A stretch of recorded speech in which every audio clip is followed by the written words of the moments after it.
You're listening to Meet the Thriller Author, the podcast where I interview writers of mysteries, thrillers, and suspense books. I am your host, Alan Peterson, and this is episode number 167. In this episode of the podcast, we'll be meeting Lisa Regan, who writes the best-selling The Detective Josie Quinn series, as well as several other crime fiction titles. Her latest book, Her Deadly Touch, is the 12th book in the best-selling Detective Josie Quinn series. Had a great time talking with Lisa. She's had an amazing career, writes awesome thrillers. So excited to bring that interview to you here in just one moment. Before I get to that interview, though, I wanted to let you know about thrillingreads.com/links, which is where you'll find all my links right there on one page. Find my author website. You can find how to join my mailing list, Thrilling Reads. By joining that mailing list, you'll get great deals to great thrillers and mystery books only. You will also be able to rate and review this podcast, or just go and review and rate this podcast wherever you listen to this, at your favorite podcasting app. I really do appreciate that. All right, here is my interview with Lisa Regan.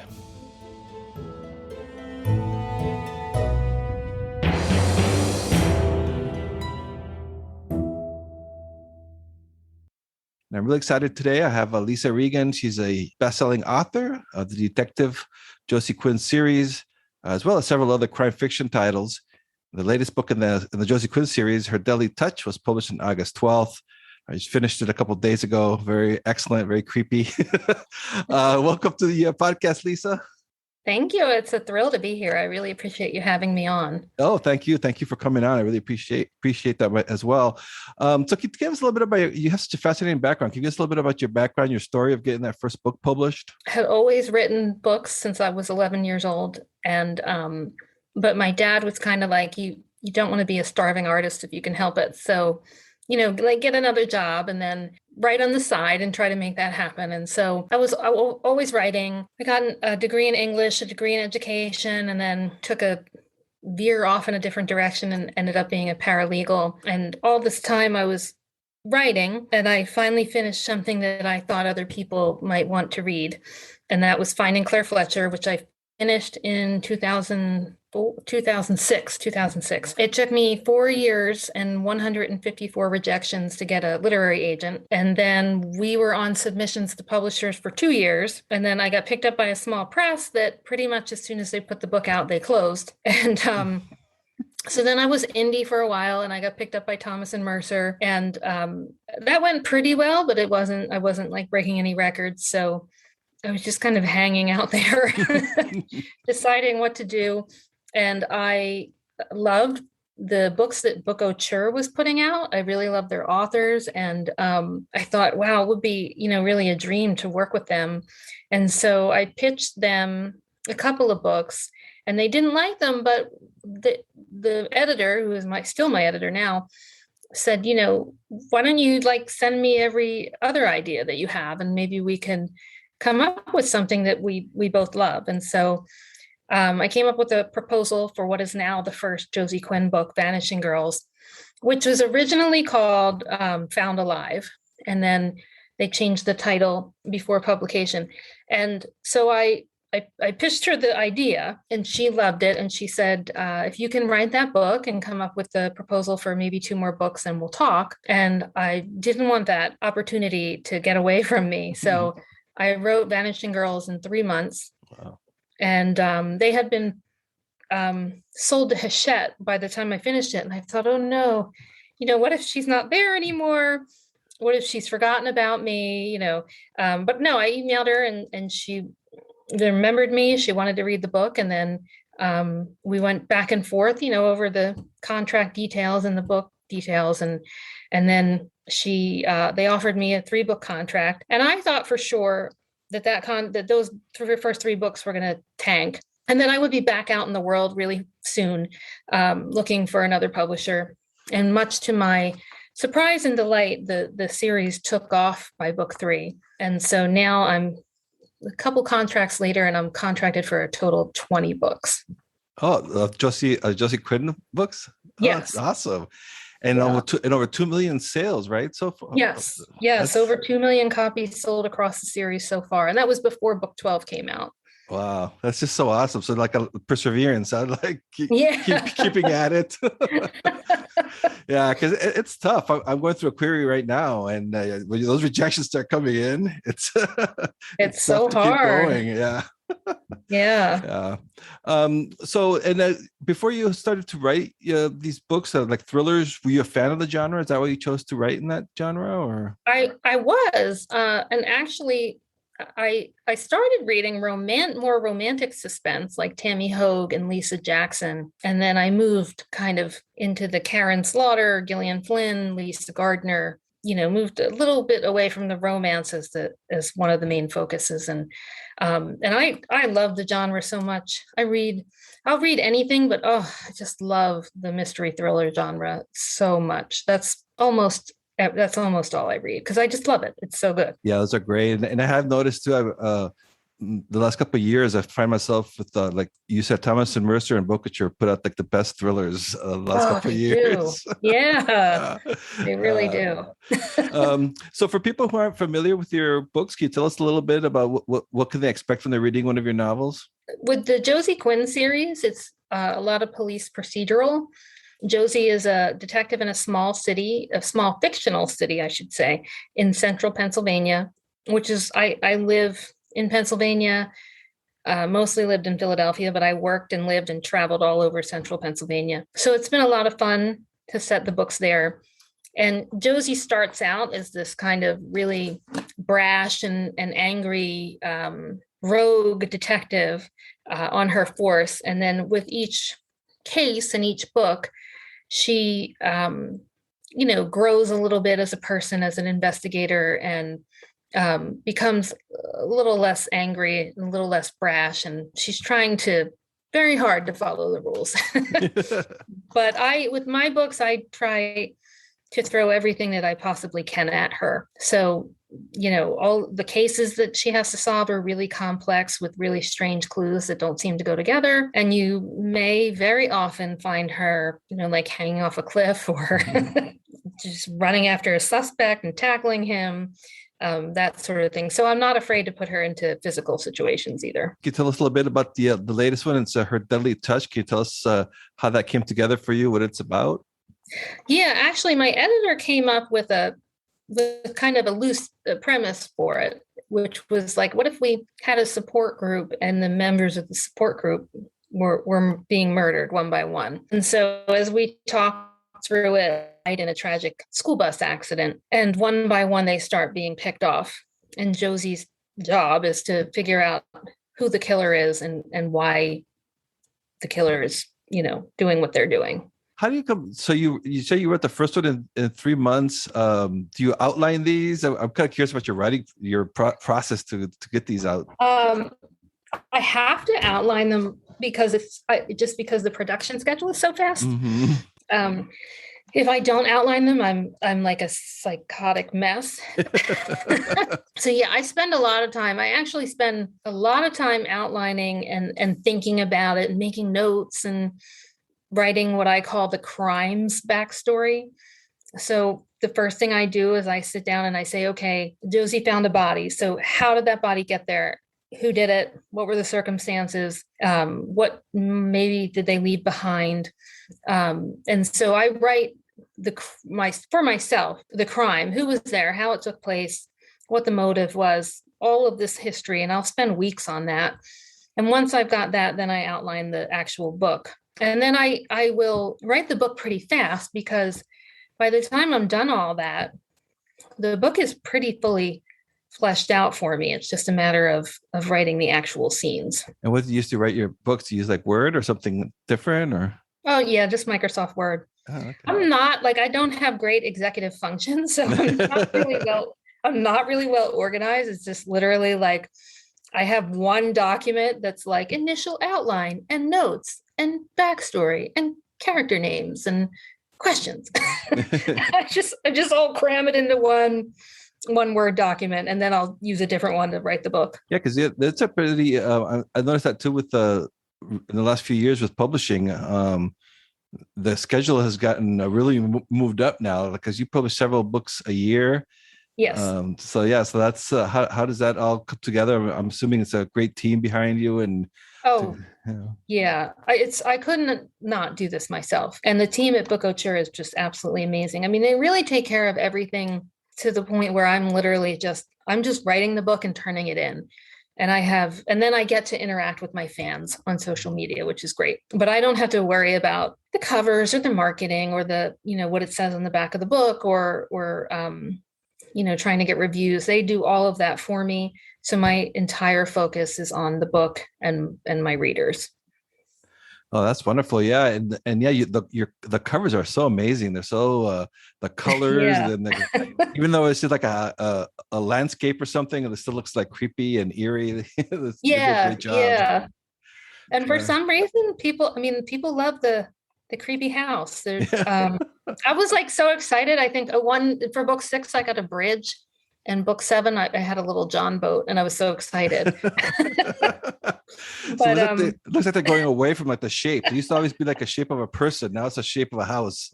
yeah, yeah, it is. That's so fascinating how all that works. I was wondering as well too. Now, how much research do you put into your books, especially with a police procedural? Do you do a lot of research beforehand? Yes, as much as possible. And really mad at myself because I had a folder that was 2 inches thick on book 12 of just my research.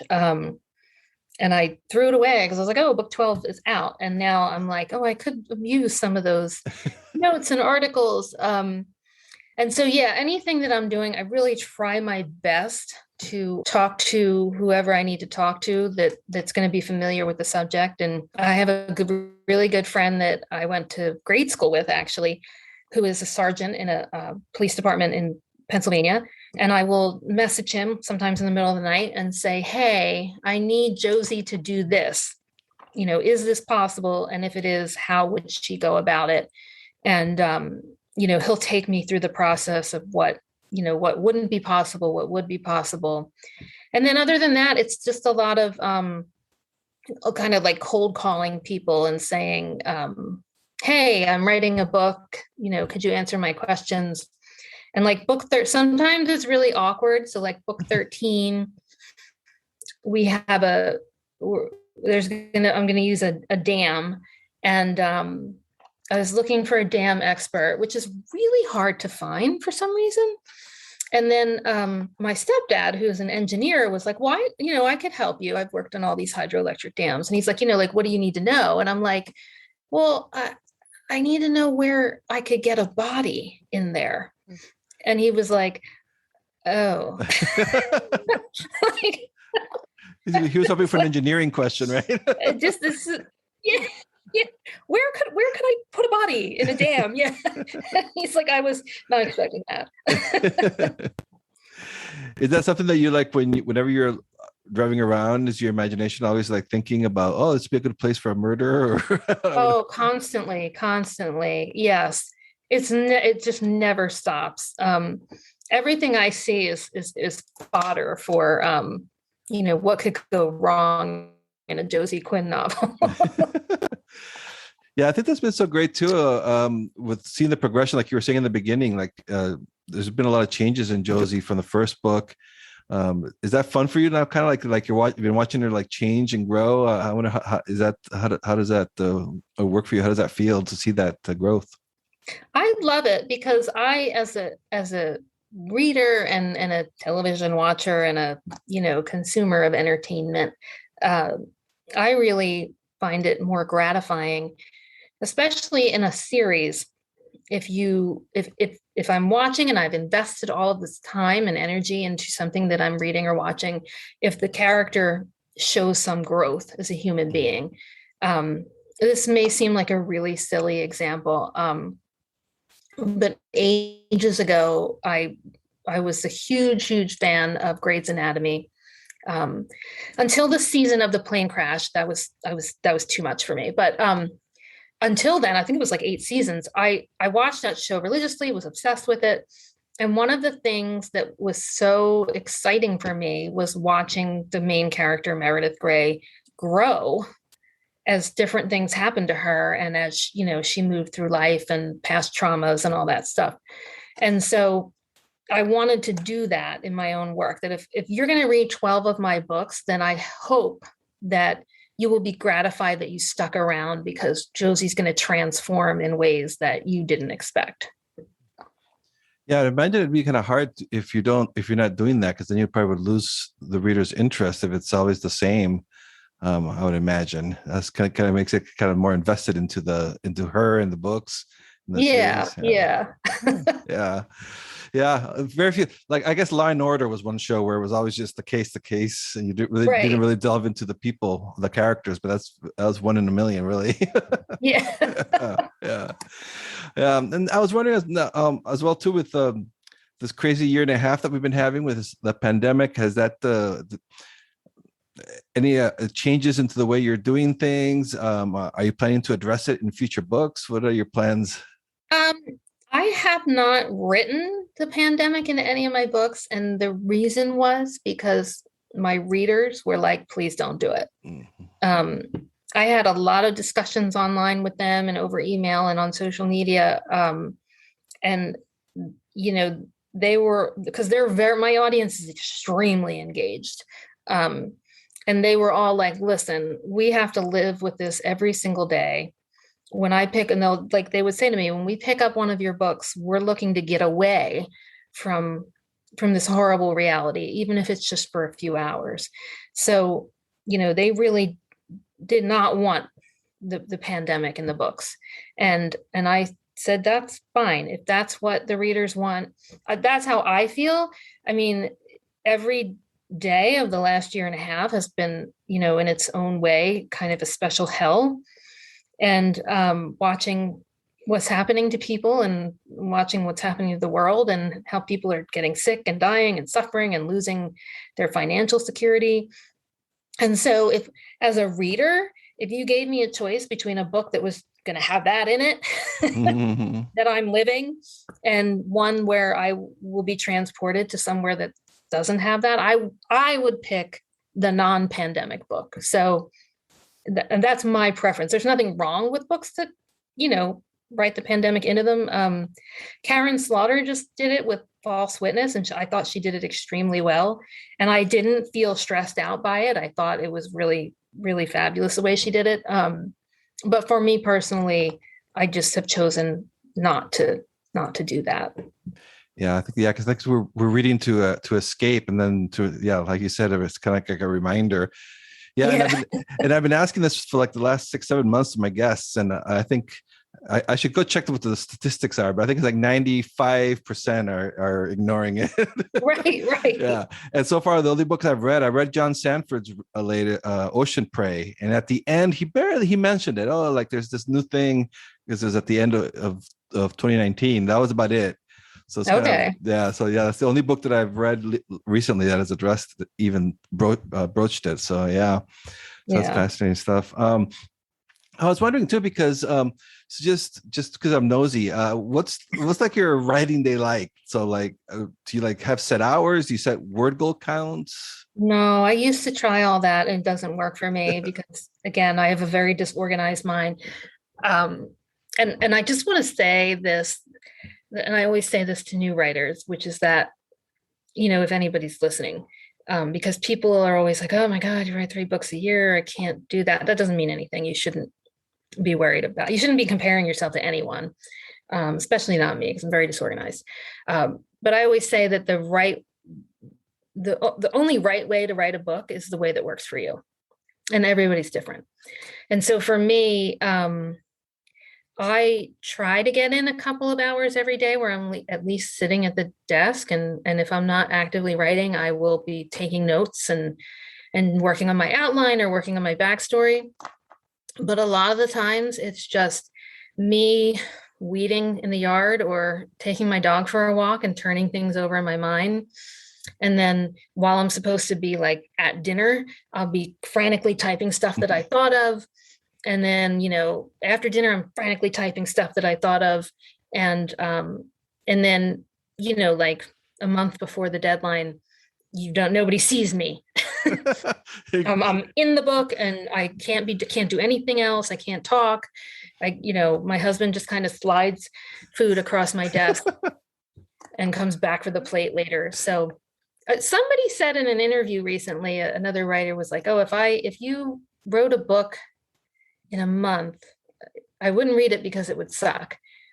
And I thought to myself, if I had 12 months to write a book, I would think about it and take notes and outline and think about it and think about it and think about it some more and make more notes for 11 months.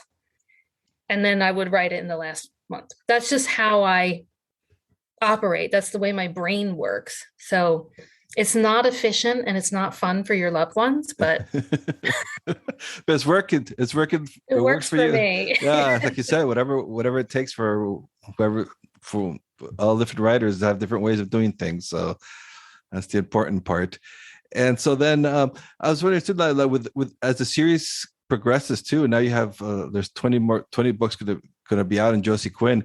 How do you keep all the stuff in order, all the timeline stuff? Is that challenging? Do you have to go back and check the last book, or? It's so challenging. And I think around, I want to say book 4, maybe, I was spending so much time looking through the first 3 books, trying to figure out, who I named what and where I put things. And that I found this really lovely woman named Claire Milto who does book Bibles, not book Bibles, series Bibles. And I contacted her and she said, I would love to do it. And she made me a Microsoft Word document. It's like color coded by book.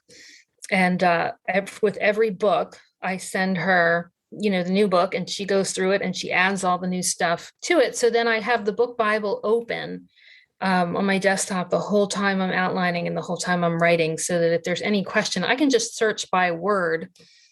Like if I can't remember something about the hospital, I just search, Denton Memorial Hospital, and her entry comes up. And it's it's the best thing. I couldn't do it without her or without that Bible. Oh, that's awesome! I didn't realize that there's people who do that type of work. That's a not great many, idea. I don't think, but yeah, I think you have to have a special mind, like the editor mind. Like even you can be a great writer and everything, but to edit, it takes a whole different brain cells or something, which is amazing. I could never how they pick things up, in page 8 you changed the name on page 50, like, oh yeah. You've read it a million times, you still went right over you. Don't see it. Yeah. That's just nuts. Yeah. Right now you said you're working on book number 13. Is that the yes. And so what's when is that one coming out? Can you give us a little teaser on that at all?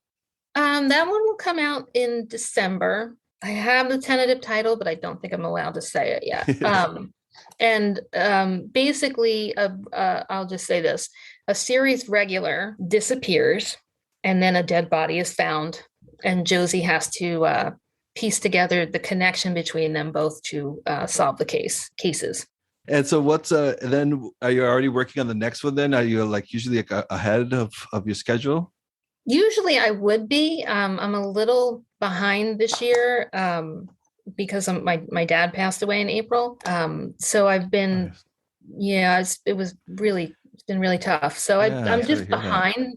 Normally by now I would probably have, a pretty full outline for book 14, but I have a couple of ideas. So as soon as I am, I get this first draft of book 13 tightened up and send it off for, the next several rounds of edits, then I'll be working on my 14 outline all day. I was wondering too, as more of these books come out, does the process get a little smoother for you, or is it still nerve-wracking when a new book comes out? You would think that it would get smoother, but no. No, because I'm always trying, I always want to get better. So I always want the new book to be better than the last one. And so I'm always like, oh my God, I don't know if this is good enough. And it's very stressful. So, I mean, in terms of what my process is, I know what it is by now. It's never surprising. I'm not as stressed out in terms of that, but I'm always stressed out about trying to bring readers a better book. Yeah, I can imagine having a deadline too. That would be kind of stressful to have a deadline. Or does that help? Oh, it's always a thing. Oh my God. And my family, their favorite sentence is, the book is in. Like, It's like, okay. woohoo, celebration time. Yeah. Well, we can talk to mom again. Yeah. Yeah. I was interviewing somebody just last week, and they were saying that they put a sign on their door, like when they're need to get that book out, like don't even come in here unless the house is on fire. Yeah. Yeah. I do have a lot of aspiring writers that listen to this podcast. I always like to ask, and you have such a wonderful story of your success. Any advice for aspiring writers out there that are perhaps struggling to get that first book out there? Yes. So I have a lot of advice actually for aspiring writers. Awesome. My first thing I would say is read, read, read, and read. You should do your best to choose a genre. That's not to say that you can't work in other genres, but typically if you put out one book and readers love it, they're going to want more of the same. So, and typically publishers, they're looking for, to grow your audience. So it's a lot easier if you have a genre. And then once you've chosen it, you should read as much as possible within it. Know what's going on, know what the tropes are, know what the devices are, that sort of thing. And then I would say write as much as you can. Even if you're not working on a manuscript per se, if you're writing notes, if you're writing emails, if you're writing letters to your congresspeople, whatever, if you're getting your thoughts from your brain onto a page, that is excellent. That is practice. That's going to serve you well. And the other thing, I said this before, is the only right way to write a book is what works best for you. So you really need to figure out what your process is. And that's a lot of sometimes trial and error. But don't listen to a writer, like, for example, who says, I get up at 4 a.m. and write for 2 hours before my family wakes up. Like I was never able to do that. I'm not even with coffee, I'm not even functioning by 9 a.m. So not everything is going to apply to you. You need to figure out what works and what doesn't. And then don't feel bad about discarding things that don't work for you. And finally, I would say that this is very, very, very, very important, especially if you're not published and you want to be published, is that you cannot be precious about anything that is in your book. You have to be willing to cut, to change, to revise, to edit, and you have to be prepared to be absolutely savage.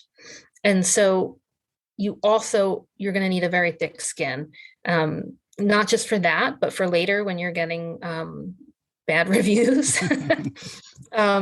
But you can't be precious about what's in your book. A lot of times as writers, we really fall in love with the characters or the words that we've written or the scenes that we've written. And we feel like, I have such an important story to tell. And I'm sure that we do. But a lot of times, if you just want to sell a book to a publisher, or if you just want to publish a book that a lot of people are going to read and enjoy, then sometimes you need to make hard choices about what goes into that book and what doesn't. And that means, you may have to cut things that seemed like the greatest thing that you ever wrote, but you just need to do it. You just need to do it. Yeah, that's great advice. I think it's also it reminds me of writers that I hear that say they don't like to market or sell the book, but I mean, you have to, right? I mean, that's part of the business. Yeah, it is. Yeah. And I think as writers, you need to decide, like I write commercial fiction, and that means that my main goal is to entertain. And so there's sometimes I sacrifice, maybe some deep literary themes and meanings in order to bring you a couple of hours where you're going to be absorbed and transported and not think about what's going on in your real life. So as writers, we need to decide, what are we trying to accomplish? Do I just want to entertain someone for a few hours, or am I writing for other reasons? Neither one is wrong. None of the reasons are wrong, but you need to decide what you're doing in terms of getting published. Yeah, that's good advice. And so where can the listeners find you? Your website is lisaregan.com. Is that probably the best place? Yeah, if you go to www.lisaregan.com, LISAREGAN, you can find everything there. And I like to encourage people to come over to my Facebook page You don't have to be a fan or even a reader, but I give away a lot of books over there. Not just mine, but pretty much every author that I've ever read that I love, which is a lot of people. I'm always giving away a books that I'm excited about. And so it's a great place just to come, maybe win a free book, get turned on to new authors if you like to read. All right, Lisa. Well, thank you so much for being on the podcast. Really enjoyed talking to you. Yes, thank you so much for having me. I really appreciate it. Thank you for listening to Meet the Thriller Author. I hope you enjoyed my conversation with one of your favorite writers of mysteries and thrillers. Or if this episode's guest is new to you, I hope you give their books a chance. Helping listeners discover new authors and books is one of the coolest outcomes of doing this podcast. As always, you can head over to thrillerauthors.com to sign up to my Thrilling Reads email list. That way you won't miss out on any great deals in thriller and mystery books. You can also check out all the links and resources in the show notes for this episode over at thrillerauthors.com. And also please do subscribe to this podcast if you haven't done so already, and leave a rating and review wherever it is that you're listening to this show. If you have done that already, I thank you. I really do appreciate your support. For my other links to my author website, social media haunts, and more, check out thrillingreads.com/links. All my links will be on that page. So that's it for this episode. See you next time, and stay safe out there.